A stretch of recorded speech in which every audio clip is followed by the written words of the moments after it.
Welcome back, my old subscribers. In this video, I want to talk about a super affordable everyday lens under $170. It's the 40mm f2 by TTArtisan.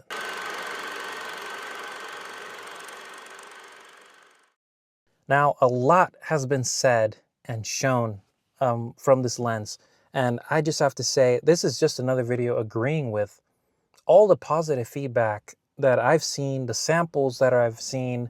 TTArtisans has been up to stuff. You know, they're doing amazing things. The 40 f2, the 75 f2, I'm just hoping they make a wider angle f2 or something in the middle. They just have been doing such a great job with their image quality and their lenses. So I wanted to quickly talk about it. I've had the 40.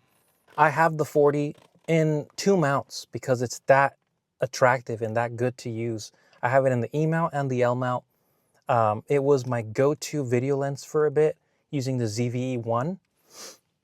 Now I'm pairing it with the A7C2 to kind of get that Q343 vibe since it's a 40 f2.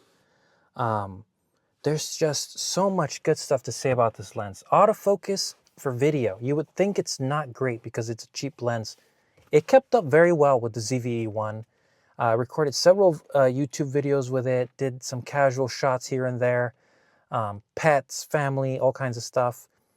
Yeah, it's not the fastest because it doesn't have like these crazy motors that Sony puts into their things. But I would say it is good enough. It has good transition between subjects. And with Sony, I mean, you got the eye autofocus, the AI autofocus detecting subjects. So very hard to hate this lens, honestly. So on Sony, I've mostly used it for video. Now, for the photo side of things, I got this lens for the L mount as well. So I've just been really using the SL2S a lot, the CL APS-C camera, and the Lumix S1R2, which is recording me right now. That lens on those cameras just is amazing. I mean, the autofocus is great, but what I really want to highlight in this, as you see samples that I'm posting on here, is the image quality. 40 f2, it's not a perfect clinical lens. You're still getting f2, which is great for low light and separation of your subject. Not boring at all. I mean, you're getting nice, clean images. You're getting a little bit of character, and you could take it anywhere. So what else could we want, you know? A lens like this, of that size, I'm almost thinking of it as the new Nifty 50, honestly, because it's so close to what they're saying human vision equivalence is, which is around 43. That's why the Leica Q343 came out with that focal length. This is just making it accessible to everybody, which is awesome. Yes, Sony has made the 42.5. Yes, Nikon makes their own 40 f2, a little bit of plasticky in there. The look's not quite metal and classic looking. This thing has the aperture ring. It's metal, firmware updatable, multiple mounts.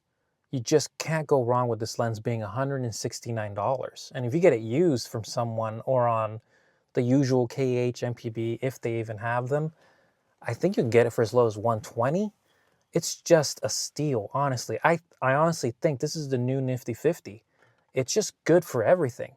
And I have to say, using it on APS-C, I've been just as impressed. I've been using it on this little Leica CL. I didn't bring the lens today, but it's half the size of this 18 to 50 Sigma, which fits very nicely on this compact camera.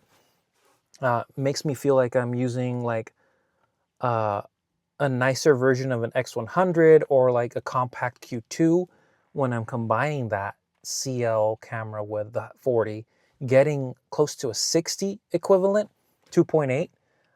Still very good as an everyday lens. For street photography, if you're not a person who likes to get as close to subjects, you're capturing from afar, you're capturing quick. 60 is still a pretty good usable range, a focal length, I mean.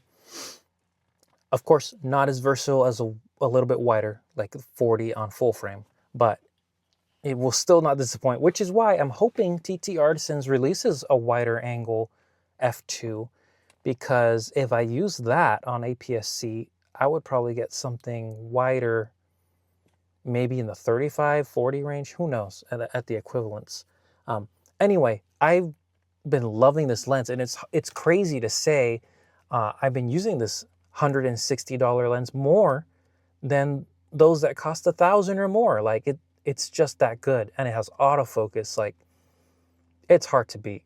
It's just usability wise, practicality, image result, satisfying. I highly recommend it if you have yet to try it. If the others didn't convince you, I hope this video convinces you, because I got it on 2 mounts, and if I had another camera system, I would probably get it for that system too, just because it's so compact. You can't miss it. I also made the 75 f2 video, first impressions. I also have that same lens on the same 2 mounts. Same reasons. If you watch that video, you'll also enjoy that. It's just a winner. It's a winning lens. I've used that one. I've used the 75 f2 on the A7C II for photography, and also on the CL to get a 113 equivalent view, which is a nice telephoto range. Well, I hope you enjoyed this video. It's a little bit shorter. Just wanted to get to the point on just agreeing with everybody. This thing is amazing, and I'm just going to keep using it because I could throw it into my bag. It's not even a big deal. I can fit the 40 and the 75 in a small bag. So, hope you enjoyed. Thanks for watching.